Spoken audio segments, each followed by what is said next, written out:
Hello and welcome to another episode of Study of X, the bi-weekly X-Men podcast where we discuss the Krakoan age of X-Men comics.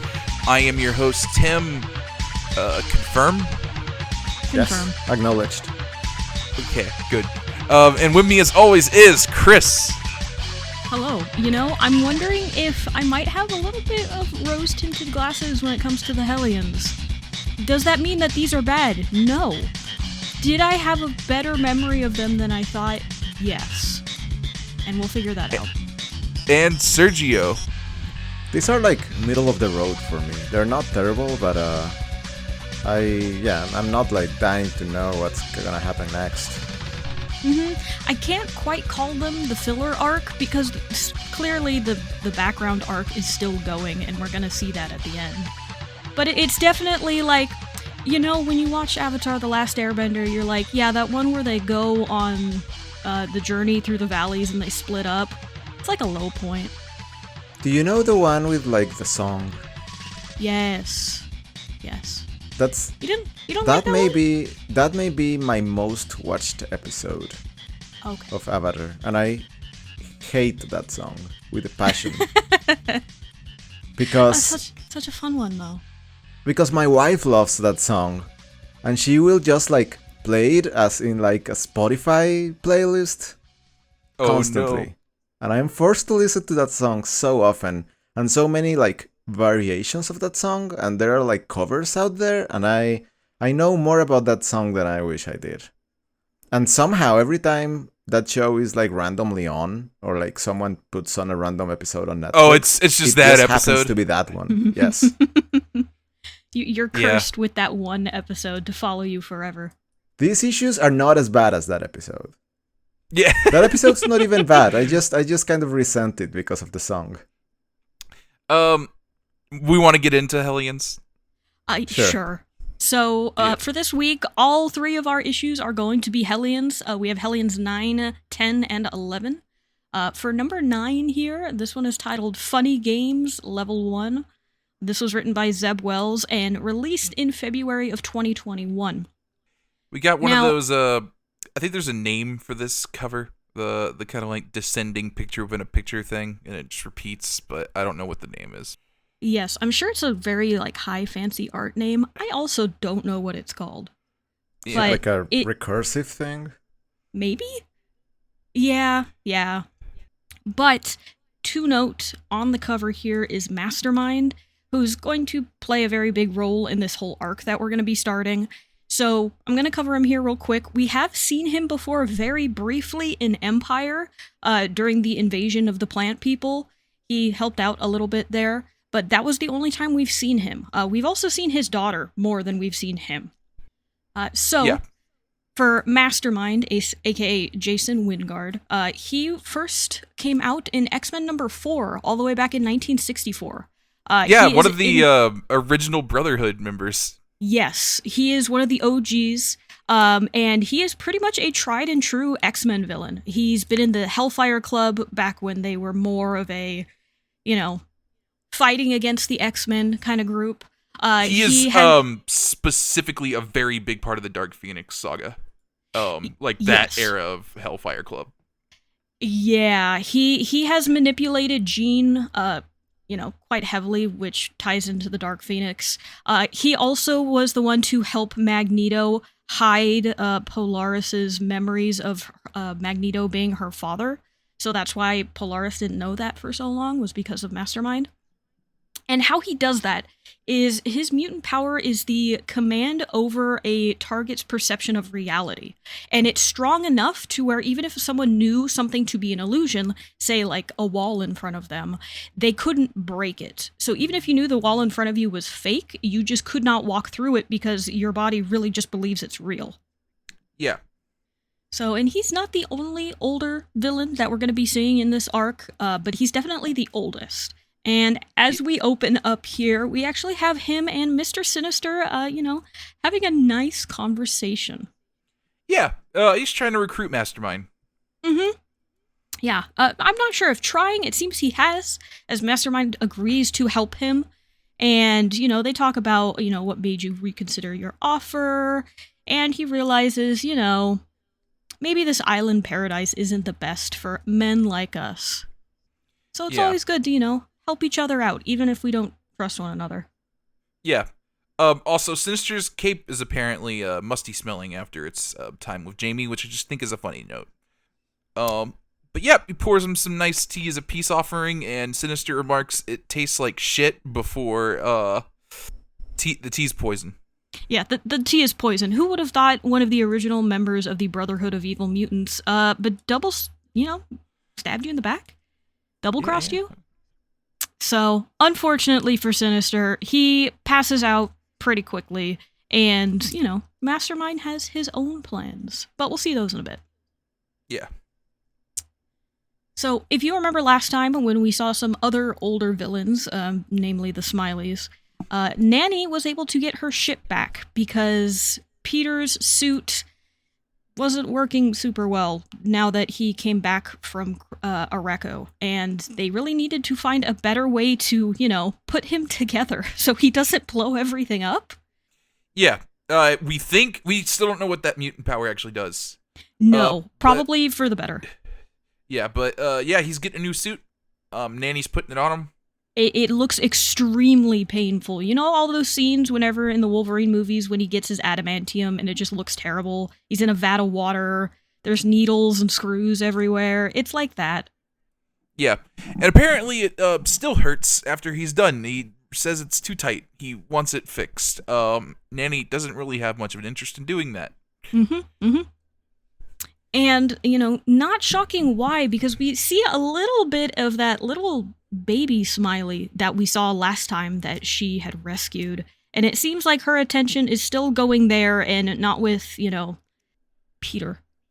Yeah, we're having a little bit of a orphan maker's jealous of his mom, and his mom's not exactly giving him much attention. Yeah. Some good old-fashioned family drama. Yeah. One with, in an egg suit, and the other acting like a young child in a big mech suit. Yeah. Yeah. Meanwhile, other Hellions are just having a little training in their little weight room. Yeah, called Purgatory, by the way, which is an amazing name for this place. I should say weight room / gun range. Grey Crow's just over here just shooting stuff. This looks like a multiplayer game's online lobby where you're just hanging out before the match begins. This is this is like the tutorial area in a Call of Duty game. Yeah. Yeah. It's like, here's how you aim, now shoot the target. Look over there, you can do melee. Yeah, you could use the sword option here. You can practice that with You've the dummy. got the dummy, yeah. Yeah. But yeah, Empath shows up to push on the bar. Havoc is mad, obviously. Just kind of a little reminder scene of, Havoc isn't too happy when he loses control. He does not like that part of himself. Yeah, Empath says he was trying to nudge him a little bit, just, let the crazy him out. And Havoc's not super pleased with this. No, not at all. Meanwhile, the other drama's going on. Grey Crow is trying to get Wild Child's attention, who lashes out at him. Grey Crow quickly subdues him. But Wild Child makes an attempt to fight back here, grabs Grey Crow by the neck as well. And Grey Crow kind of just talks to him, which I like this little interaction here. Grey Crow just being like, so you haven't found that she-wolf yet. Look, Wild Child has been watching too many toxic male influencers and thinks he needs to really be the big dog in order to win the ladies. He's trying to get a girlfriend and not doing super good. No. And Grey Crow does tell him the correct advice of maybe they don't want to get bit, so you just need to relax. Yeah, he's like, chill out. I kind of like this little like big bro, little bro thing going on with these two. Yeah, I like how it's turning out. Yeah. So Psylocke comes in, tells him to suit up, and we are off to go see Sage. Yep, and it starts off as a bit of a mystery as she informs them that one of their own is missing. They went through the New York gate and since then have pretty much disappeared. Even the archives of, watching around that area have disappeared, which is really odd. But then Sage lets it through that the one who is missing is Mr. Sinister, which causes the rest of the party to break out into fits of laughter, but besides Psylocke. Yeah, I like this little bottom panel here where the initial, like, shocked reaction, and then they all just kind of start laughing. Yeah, everybody's just kind of cracking up. Sage yells, "This isn't funny." And, like, yeah, the Hellions aren't exactly big Sinister fans. No. He's the boss, but, that's about as far as it goes. Yeah. And yeah, Sage mentions, Psylocke kind of questions hers a bit. Sage mentions, like, yeah, I don't know what's going on. There's some weird stuff happening here. Code's not adding up. Be careful. And Psylocke says, we'll bring him back. Let's go. And we get a data page. Mm-hmm. It's sort of a nice, fluffed up official document here from Sage that authorizes the Hellions to go find Mr. Sinister instead of X-Factor, who are the ones who normally go after missing mutants. And she does this by lying and saying how the team practically begged her to let them go and save him. Yeah.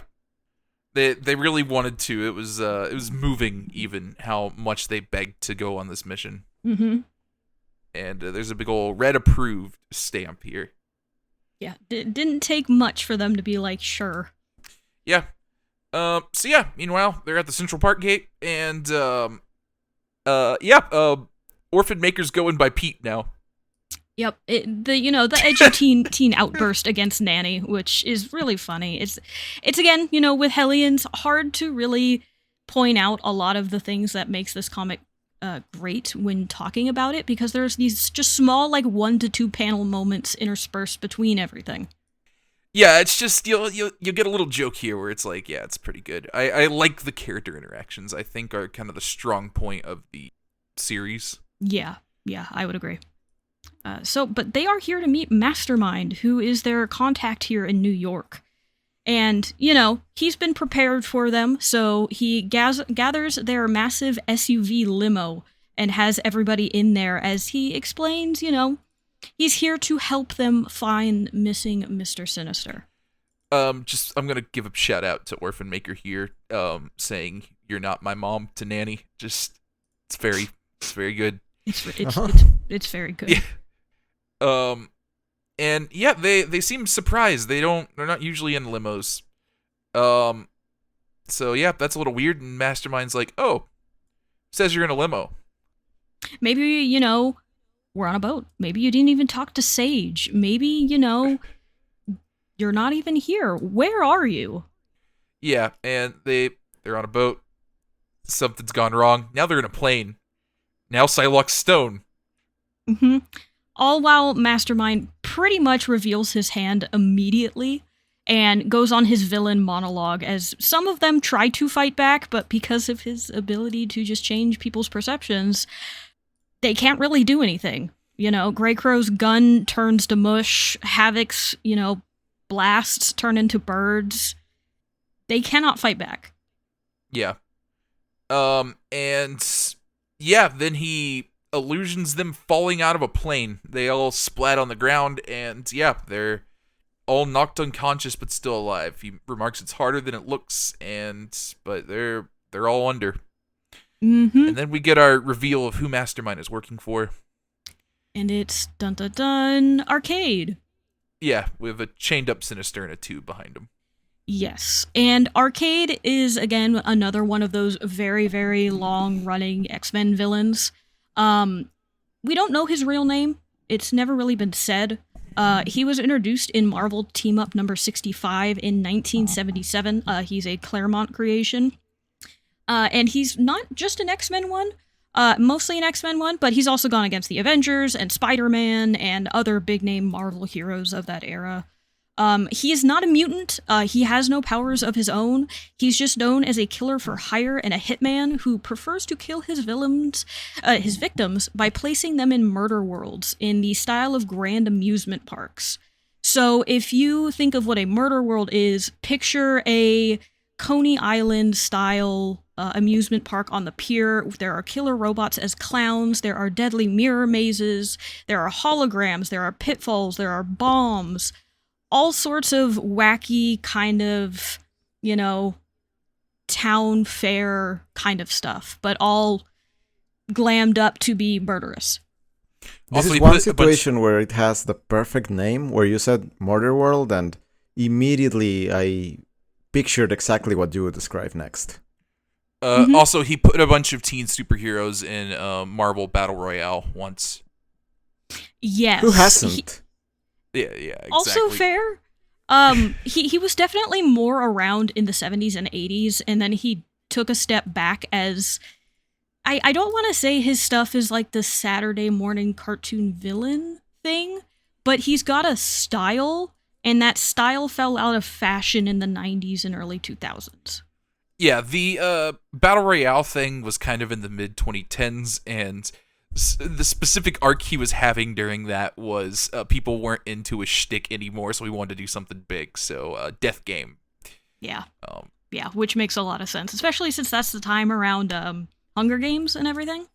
Yeah, it was, it was like stylized after Battle Royale, and it was like Hunger Games was big at the time, so it was just like, oh, here's the Marvel version of it. And then he hadn't really been seen much until like now, I think, actually. Yeah. Also, we got our Star Wars: The Clone Wars quote at the end here, so I'm going to read it now. Yes. Most deceivers author their own demise, blinded by their fiction. Some deceivers see clearly, and in their madness destroy many. Thanks, Nightcrawler. Thank you, Nightcrawler. Always providing the words of wisdom. Mm-hmm, Yeah. Mm-hmm. And also quickly to say, there is a woman standing next to him there. That is Miss Locke. She was introduced in the same issue as Arcade, and she's basically just the loyal and devout follower. The two always try to kill each other as a form of game, and also flirting. It's very unclear. But the last time she was seen, before this, Arcade admitted to killing her because she got too close physically and emotionally. So keep that in mind. Too often demons stay hidden, whispering while unseen. To tame them, we must know them. To glimpse their face is a precious gift. Thank you. Yeah, Obi-Wan I Kenobi. always say this. Yeah. I'm always saying this. Mm-hmm, it's true. Just, every other week he sends us this message and we're like, I see. Mm-hmm. Yeah. So Hellions number 10, Funny Games Part 2, Hitbox. This one came out in March of 2021. They're all kind of a month apart, except for 10 and 11, which I think have 2 months in between them. But the cover of this one specifically is actually a callback to Uncanny X-Men number 146, which is simply titled Versus Murder World. And it's the big one where Murder Worlds are really first introduced and shown off, and this is just a complete homage to it with Arcade's face in the background, and instead of the X-Men up front, it's the Hellions. This makes sense. Mm-hmm. This is very, old school looking. Especially the huge face, looming over them. This cover you just posted. Yeah. Okay.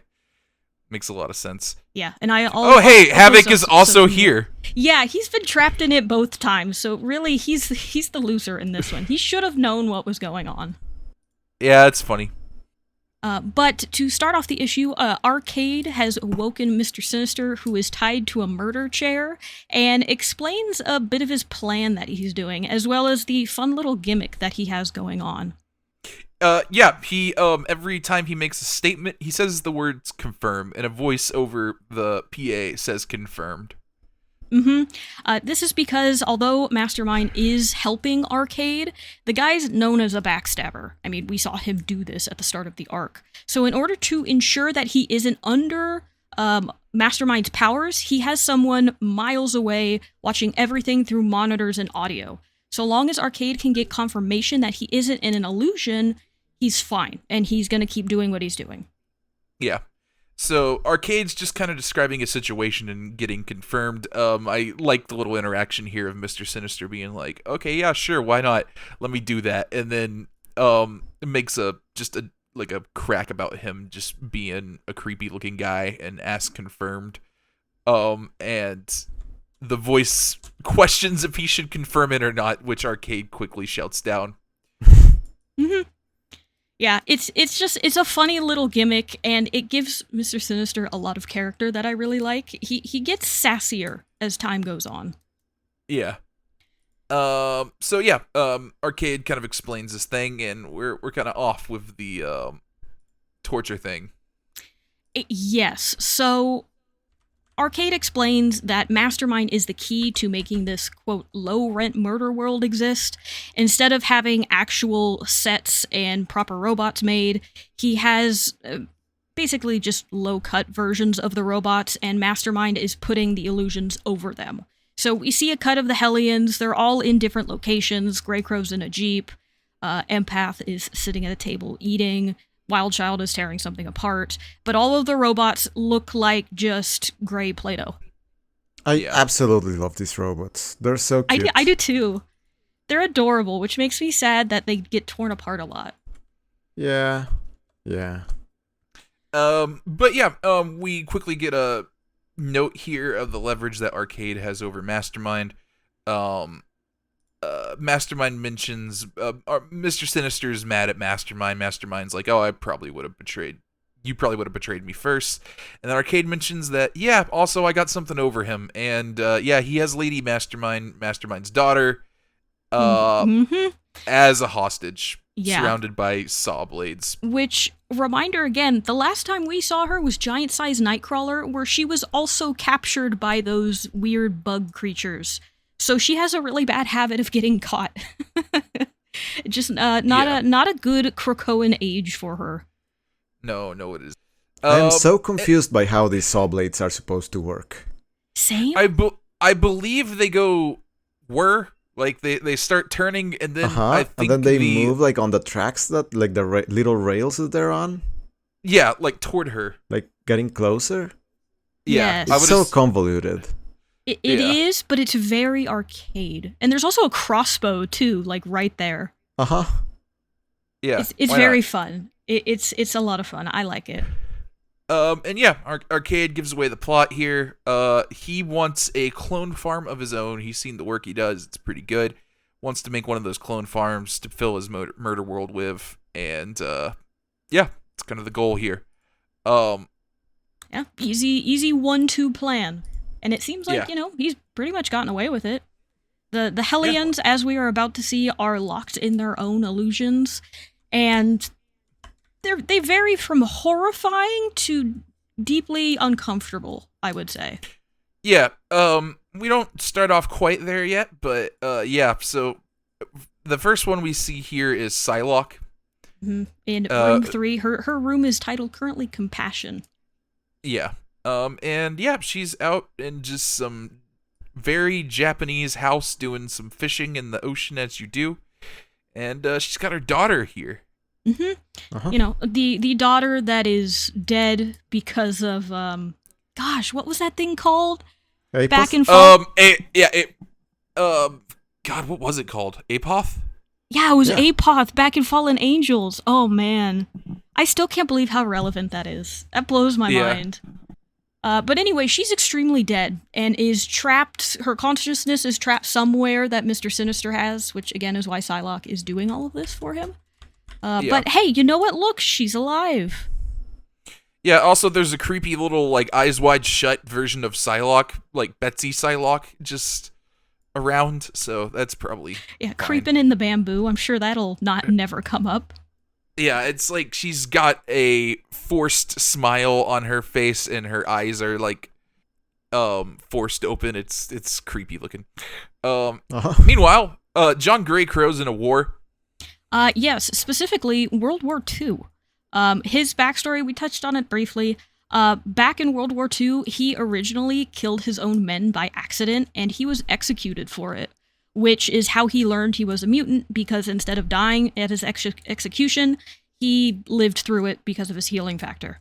But that dishonor of having killed his own men never really sat well with him.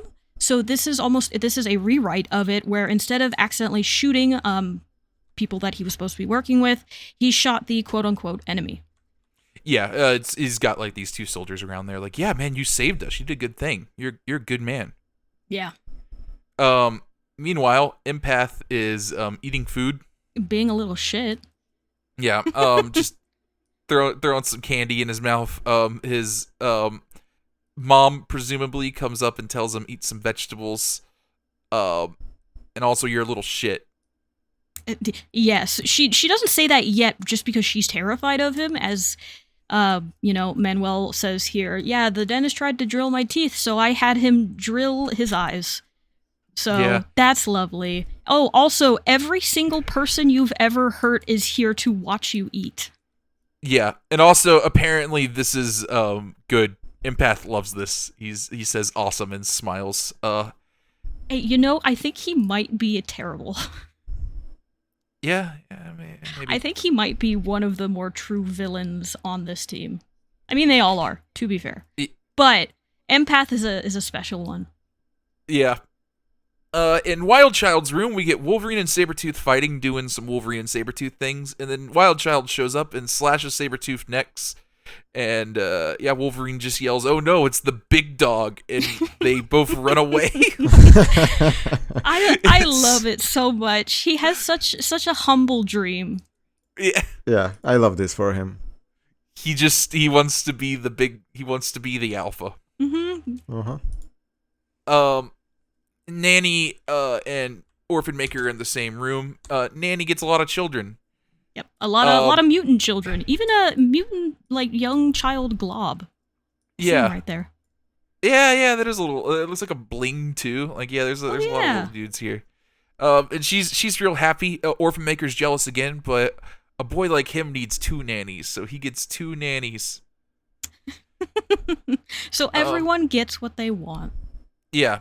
Havoc in his room, meanwhile, is still dating Madeline, who's just doing her pilot thing. Yeah, not nothing bad. No Goblin Queen here. Looks like they're just gonna kick off their romance again. Yeah, and we pan out on this one. Sinister is watching all of these, and yeah, it's Havoc just making out with a wood robot thing in bed. I do want to say, I feel like this is a fun trope to throw on this team. I really like all of these people getting caught in a dream and then having to get out. And I think this is a fun one to play with because Hellions is kind of all about subverting stuff and not treating things seriously or taking things that are silly as too seriously. So this trope works really well with it. Yeah, I would agree. I feel like this wouldn't be as interesting or it wouldn't play as well if we had gotten it played straight with a more serious team. If this was if this was X Factor or Excalibur or something. Exactly. But it's the fact that it's the Hellions and they're so weird in terms of backstory. You have so many personalities here that you can really go kind of nuts with some of these rooms. Yeah, absolutely. Havoc is kind of your most traditional X-Men here, that and Psylocke maybe. Yes. Yeah, so Havoc's making out with a robot. Mr. Sinister's can we not watch him have sex with the robot, please? And Arcade is very much enjoying torturing Sinister in this way. It is going to just leave him there until Miss Locke gets a little bit too hands-on and he lashes back at her. Yeah. And the man over the radio says something on here where he says Miss Locke is and then gets cut off by Arcade just saying I know. And just some subtle hints of something may not be as it seems. Yeah. And Sinister just kind of tells him okay, I'm tired of this. I accept. Let's do the clone farm thing. Easy going. We've resolved this already. Give him what he wanted. Nothing else to be had. Arcade. We actually we lied. There are no 3 issues. It ends right here. So the arc is over. Yeah, it's kind of weird that Arcade's in on this clone farm thing now, but it is what it is. Before we move on, I just wanted to say I love the line "enough of this psychosexual horror show." Yeah, Yes. It's Sinister has some good lines in this issue, or just these issues in general. I feel like just period. He often gets the good ones. Yeah. This is also just I feel like this is a very interesting predicament to put him into. He's normally the one kind of pulling some strings, being the one kind of behind the machinations, and he's still kind of doing that, to be honest. But you really do see him in a position he's not super comfortable with here, and it's an interesting place to put him. But Arcade is oh no, I want to have to work for it. Let's pretend you have a wheel of steel, and we're gonna do some torture. And they turn the wheelchair into a table, and he's going to be extracting some teeth. Yes, which Arcade, has no experience in doing whatsoever. Yeah, this is some sadistic dentist shit. I like when Arcade just mentions the line here of "I'm using tools I'm very unfamiliar with to extract from teeth from Mr. Sinister's skull. Confirm." Sinister just hits him back with, "Wait, no, not confirm, not confirmed." It's just like it's a very funny play on the gimmick. I like what they do with the confirmed thing. Mm-hmm. Uh-huh. Mm-hmm. Again, just the dialogue in between characters is such a highlight in Hellions every time. Yeah. So yeah, he's getting his teeth pulled. Meanwhile, back in the realities, Psylocke still just having pudding with the daughter. Yep, and nothing wrong or bad is gonna happen here. Yeah. Psylocke kind of figures it out here and just asks her daughter what her name is. And yeah, and it's a 4-panel of the daughter, being like, "Well, I'm your sweetness, obviously," and Psylocke just says your name, and the daughter says, "I don't know." Yeah. And yeah, then the creepy Betsy Psylocke shows up and breaks in. We're in a fight, but not before Psylocke gets a little psychic scream out and wakes up John. Yes, specifically calling out his name. So he kind of awakens in his own over here in the World War II era. And when he comes to, he sees that the enemy soldiers that he killed are actually the Morlocks that he originally killed when he was part of the original Marauders. Yeah. So all of the innocent mutants that were really kind of the lowest on the totem pole in terms of mutants living in the sewers of New York. And as he says here, which I think is true for both instances of his past and when this happened to the Morlocks, is I didn't even know them. Yeah. And stuff's about to take a turn. But before that, we get a Murder World internal correspondence data page. It is from Arcade to all Murder World employees. Essentially, you gotta listen to the boss. If the boss says that he wants to kick you and you move, that means the loyalty program is going to go into effect. And specifically, there's a couple of instances of that, but it is said that the loyalty protocol has to do with an individual's loved ones in a loyalty account. So it seems like what is going on with Mastermind is happening to pretty much everybody else that's working at Murder World. I like this data page. It's like a work memo, like just something that it's very much written in the language of just some like corporate jargon, except it's Arcade talking to his employees that he has in a hostage situation. Mm-hmm. It's just the right length to be one too, because this is says continued on page 2 out of 13. Yes. Yeah. So this just goes on for a while. Yeah, and his little, pointing out of what everyone has done wrong. You don't want them to activate the loyalty protocols, man. No, it's not not good at all. But yeah, Arcade is pulling teeth. Mm-hmm. And although he is informed that, hey, something's wrong with 2 of the Hellions, he's having too much of a good time pulling teeth in Mr. Sinister's mouth, and essentially says, go tell Mastermind that he can kill them. Just get it done with, I'm busy. Yeah. And yeah, we go back to Empath's room, which is now labeled Retaliation. Mm-hmm. And the mother, takes away his food and then says, your victims didn't watch you eat for your pleasure. They were waiting here to basically attack you. And Manuel is going to go and try and control them, but because this is an illusion, his powers don't work. And he immediately runs away. Yeah. As a little kid, also. Meanwhile, we kind of get some looks at the other one. Wild Child's is now submission, where he is being just like beaten by Wolverine, Sabretooth, and Romulus, I think. I didn't end up looking him up, but I want to say you're correct. Yeah. Humiliation, Havoc is has his ruined suit from the original Inferno, I think, and is just on a chain with Madeline and Goblin Queen. Yeah. Psylocke is running away from the Betsy version of herself. Yeah, hers is rejection, John Greycrow's being like eaten by the Morlocks, and that's retribution, and Nanny and Orphan Maker are just being overrun by little dudes, and that's separation. Mm-hmm. Yeah. And all of this is while Arcade explains to Sinister why he couldn't just let him take the deal. Because, he's killed so many people like this that he understands that when someone sees the true horror of life, their death becomes a gift and I become their savior. His very villain way of saying, I needed to mess you up so you'll be super loyal to me. Yeah. And now we're good. Now we're partners.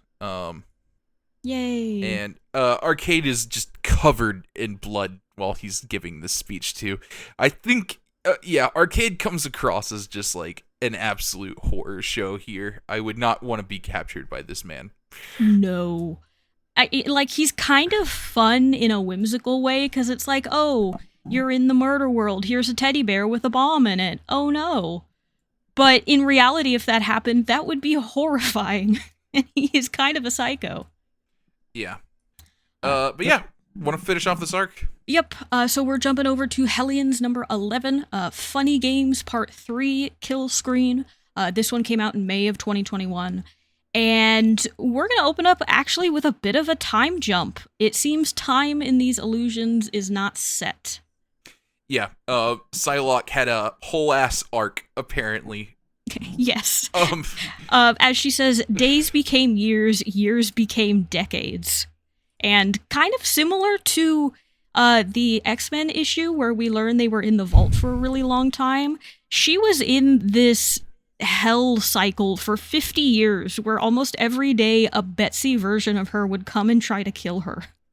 Yeah, she's got like a old woman Psylocke thing going on here. Where she's just, her hair is very gray, just tied up in a ponytail. There are just bodies piled up. Yeah, they've made like a wall around everything. Yeah. The thing that this reminds me of is the X-Men 97 episode where we get with the Wolverine, I think.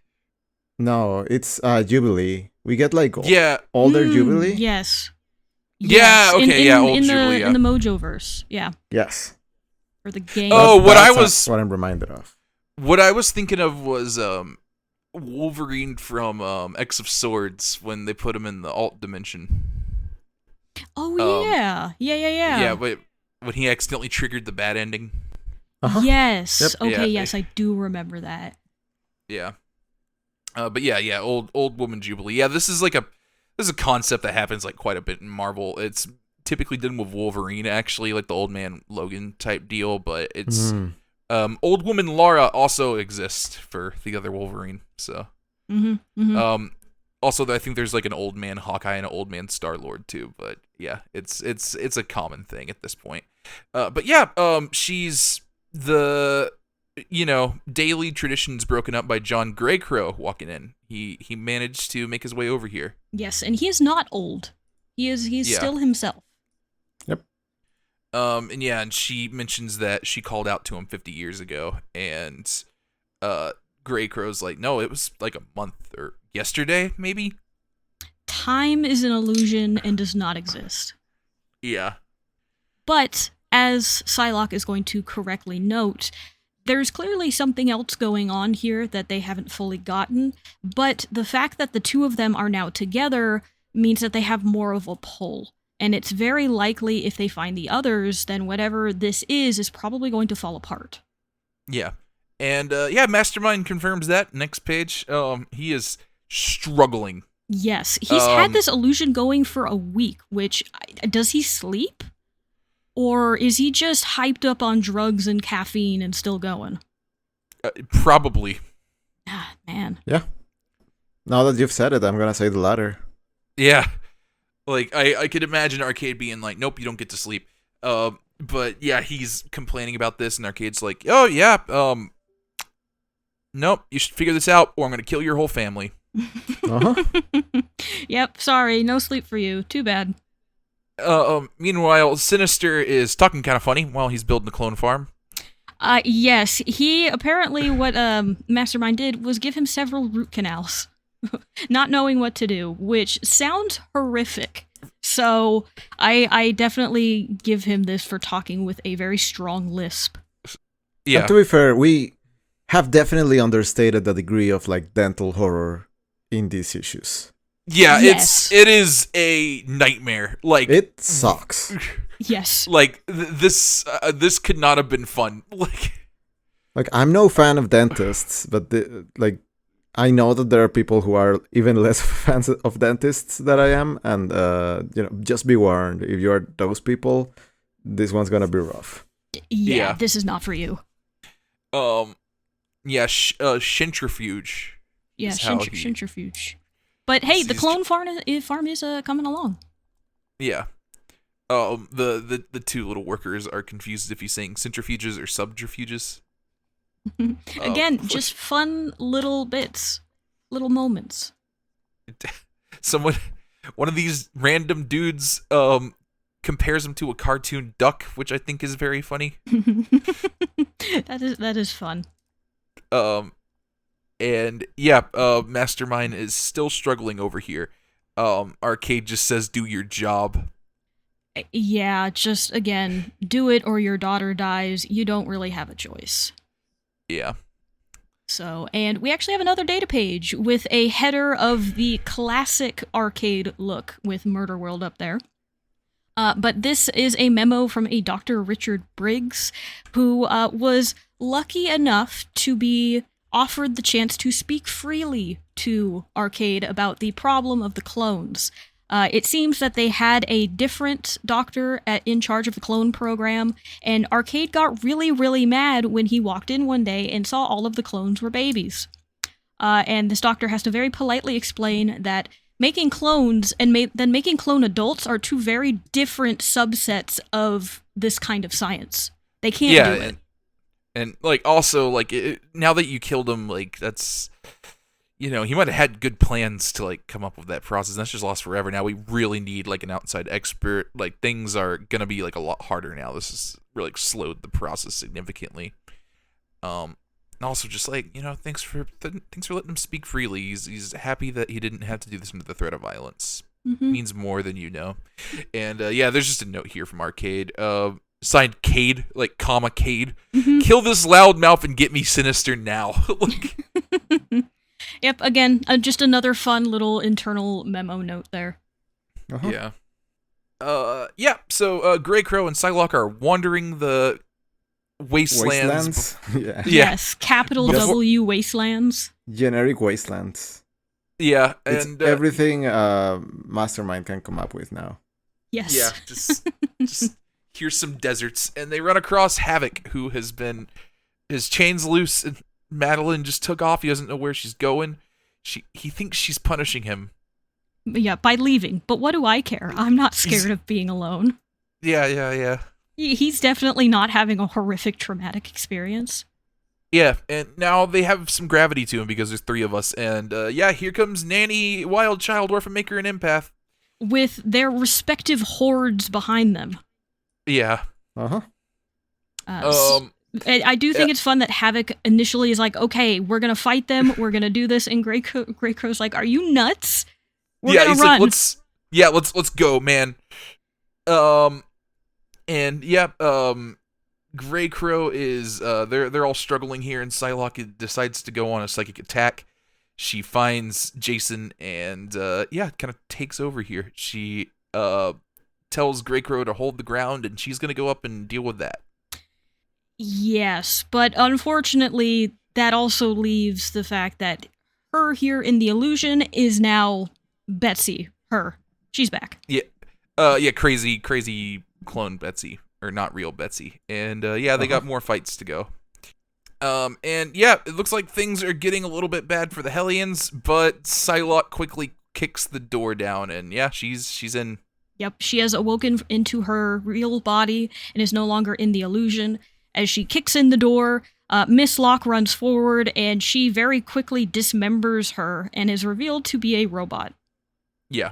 So, there is your answer. She's not real. Dun dun dun. Yeah, she goes to kill Mastermind, and he quickly pleads for her to stop for a second, and he puts Arcade under an illusion. Yes. And as Arcade is trying to confirm this, the guy on the other end is about to, before Mastermind is like, hey, I'm sure you have someone in the loyalty protocol as well. You don't have to do this anymore. We'll take care of him, and you'll be free to go. Yeah, we'll get you. We're gonna free your loved one. You'll be good to go. Just free my daughter. Don't let him make you a murderer. Just really please this guy's like emotion. And the guy, his humanity wins out here, and he says, "Okay, I'll get your daughter." Yeah. And yeah, it looks like everything's worked out. We've managed to get free. Mastermind's gotten rid of the leverage they have on him, and now they're free to go. Psylocke points a sword at him though, not really buying all this. And yeah, then we get the other shoe here. Mastermind mentions we needed plausible deniability. Yeah, and here comes Sinister with his lisp and is going to explain the entire game. Yeah. So, as he says, it's childishly simple. Arcade kidnaps Mastermind's daughter and to make him, make me, make clones for Murder World. But then Jason didn't want to do it, came to me and told me what was up, so I made a plan. I would make him his clone farm, but instead of being under Arcade's control, it would be under my control. So I could have a fun little side clone project that the council doesn't know about. There's plausible deniability because all the Hellions are here and they clearly saw me kidnapped. Jason gets to be free and everybody's happy. Yeah. Yeah. This was all a front. Yeah. Yeah. And, Psylocke correctly points out to Mastermind, that man almost killed your daughter. And he's like, well, there's like a 10% chance I could have talked him out of it. And we also see, the other side of it where she is free talking over the intercom. And he says, all right, all according to plan, sweetheart. Now kill the guy who just freed you. And we hear him being killed over the intercom. Yeah, all this little kind of feel-good moment of the Hellions busting out of this on their own. It's just like, no, that was... It was another step of the plan. One of those really big you didn't win moments. Yeah. Why extend it over a week? Who knows? I don't know. Maybe that's just how long it took to make the clone farm, but I don't know why you wouldn't just get it started and then flip the switch.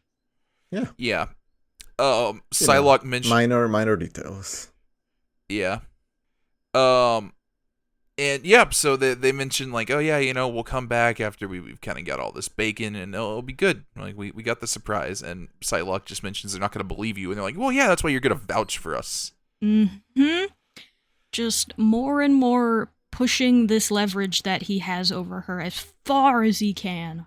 Yeah. And then when Psylocke kind of exclaims she's not his plaything, we get the little speech of, I have your daughter. It's given, with his lisp, obviously, and just midway through the monologue, he just yells out about his teeth hurting. Yeah, and now reading this part over, I think we can see why it extended over a week, because he asked Mastermind why not illusion the whole, tooth extraction thing, but as he says, it had to be real, including the poison, and he's like, yeah, sure, yeah, that was definitely part of the plan, anyway. Yeah. It also mentions payment, so Mastermind not only did this to get his, out of the daughter situation, but he's getting paid. Yeah. Yeah. And he wants to make the Hellions realize or think that they did this in a blaze of glory, that they came out and rescued him. Which I really like the jump cut to the Hellions walking back through the portal in Central Park, because the explanation of what they did is so much fun. Yeah, the line here is, I want them to think they absolutely nailed it. Cut to, is it just me or did we nail that? Uh-huh. Yep. Orphan Maker even got a one-liner and then shot Arcade in the stomach, and it's great. You've been spending too much time with your joystick, shot him in the stomach. Will he be okay? Yeah. And yeah, Grey Crow's like, yeah, we're gonna go out for drinks. You want to come, Psylocke? And no. Yeah, and then Mastermind just whispers, yeah, you made them happy, they're doing good. And Which by the way, I took a look into Grey Crow's mind, and he likes you, you know. Yeah, and Psylocke just pulls a psychic dagger and says, like, do not test me or I will kill you. Do not talk to me, do not look my way, test me, and I take your head. Yeah. Essentially every single thing she wants to say to Sinister right then. Yeah. Sinister just tells her not to rock the boat, and we get an angry Psylocke as we close out this arc. I don't think she's gonna put up with this for much longer. Not quite a Nightcrawler quote at the end here. I did not say never again, nor did I think it. Every atom of my body screamed it, but the sound was a hollow thing. It was much too late. And it's, despite the anger, she still is trapped in this situation. Yep. Not a good one. No, not a good one at all. She really... I mean, of no fault of her own, this has all really come together, and it's not like she can go ask somebody else for help. You know, Sinister is on the council. It's Sinister's on the council. He's got her. He does have leverage over this with the daughter. Like, in a way, Psylocke is under loyalty protocols. Yeah. But I really think, especially after being in 50 years of killing Betsy's forever, which I'm sure is very cathartic, she's probably only going to put up with this for so long. I feel like there's a breaking point for her, even with her daughter on the line. Definitely. And then, you kind of add the Hellions into it, who just... It is kind of upsetting because she is with this team who is mostly people that are genuinely, like, trying here, and they're just transparently pawns of Sinister. Well, genuinely trying an empath. But... Yes. I was about to say, some of them, yes. Empath, no. Nanny, questionable. Yeah. But Grey Crow, for sure. I think out of all of them, him and Havoc are the ones that are trying the hardest. That's our issues of Hellions. Do we have any thoughts here? Like I said at the beginning, it feels very middle of the road. It's the Hellions. You love to see what these losers are up to. Yeah. It's also, true. I think Mr. Sinister might be a bad guy, guys. It's you could be right. Yeah, I think he might not have maybe. Everyone's best interests in mind. Yeah, I don't know if he's really going to redeem this team. I don't know if that was in the cards for him. Yep. You know, if we remember back in Powers of X, there was something that he made on a different planet called, like, the Chimera Clone Farms. I'm sure that's a good thing. Yeah. I'm also sure. Yeah, that wouldn't That's at where all be horrific. a bunch of, like, fun characters came from. Yeah, exactly. Yeah. You ever wanted to take Wolverine and Magneto and see what would happen if their powers combined? Well, here's this weird blob. That's what that is. So, that's our revisit of Hellions. Next week, we are getting back to Wolverine with issues 11 and 12, as well as going back to New Mutants with issue 18. I'm going to be entirely honest with you. I don't remember what happened last time in Wolverine. Are we still on vampires, or did we move past that? That's a solid question. Let me see what happened in issue 10 of Wolverine. Or was that the end of the arc with his old buddy? This was the end of the Maverick arc. Okay, yeah, this was the Maverick stuff. So yeah. Okay, so maybe we're back to vampires. We kind of left that one. I am looking at the cover and can confirm this looks like vampires. Let's go. I'm so excited. I hope we get to see Dracula. Well, I have good news about the cover of this comic. Look. Oh no. Okay, now I gotta pull it up. Hold on. Give me like a second. Yeah, okay. Let's go! Yeah. Oh, that's awesome. Yep. Yeah. Oh, we're so back with the vampires. It's gonna be awesome. Yeah. You know what? After Hellions, I'm all ready to go for more non-serious things. So I am super pumped for this. Let's do it. I'm not upset about it. All right. We want to do plugs. I guess maybe. Yeah. So that's it. If you have listened to this point, thank you so much for listening. If you could give us a review on your podcasting app of choice, that would be great. It helps us get out there and find more people to listen with us and also read along in this wonderful era of X-Men comic books. If you have any questions, comments, or perhaps your favorite Dracula moment in the X-Men comics, you can go ahead and send us an email at studyofx@gmail.com, and Tim might just read it here. If, however, you are looking for us on social media, you want to see the reading order that we are going by, as well as just some of the images from the comics themselves, as well as, posting about the cover comparison for Murder World that we were talking about earlier, it'll all be posted there. You can find us on Blue Sky and on Tumblr for both of those. It's going to be Study of X. And if you are looking for us individually, you can find me at Sonics on Blue Sky. That is SAWNEEKS. I am still painting Warhammer. I played a lot of Monster Hunter for a while, and then I got to the end of high rank and just kind of stalled for a bit. This kind of dates the recording, but Mizutsune just came out, so I actually do need to go back.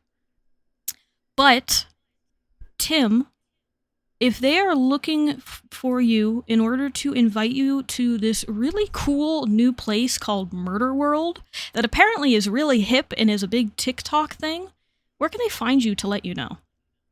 Oh, I'm actually working for this man named Cade. Interesting. Just started a new job in an undisclosed location. Don't really know where it is yet. He just wants me to give like a ranking of my 3 most loved ones for whatever reason. It's a little bit of a weird like tidbit of the job, but I think it'll be fine. I think Disney does the same practice, so I'm sure it's fine. Yeah. And Sergio, if they're looking for you to tell you more about how sick these vampires are going to be in Wolverine, where can they find you? I'm walking through this wasteland and like clones of me keep attacking me, and it feels like it's been like 50 years. That's a little rough. Have you yelled out to someone you are in love with in order to wake them up from another illusion? Oh, that might be a good shout. Let me try that real quick. Okay, alright. Try that, and next episode we'll ask how it went. Yeah. Cool. Good plan. If not, congrats on finding out how to podcast from the wasteland. That is actually pretty cool. Oh, that was just like set up here. It was a desk in the middle of the desert. Oh, that is nice. At least they got it set up for you. Yeah. Alright, well, until next time, everybody. Later, mutants. Bye. Bye.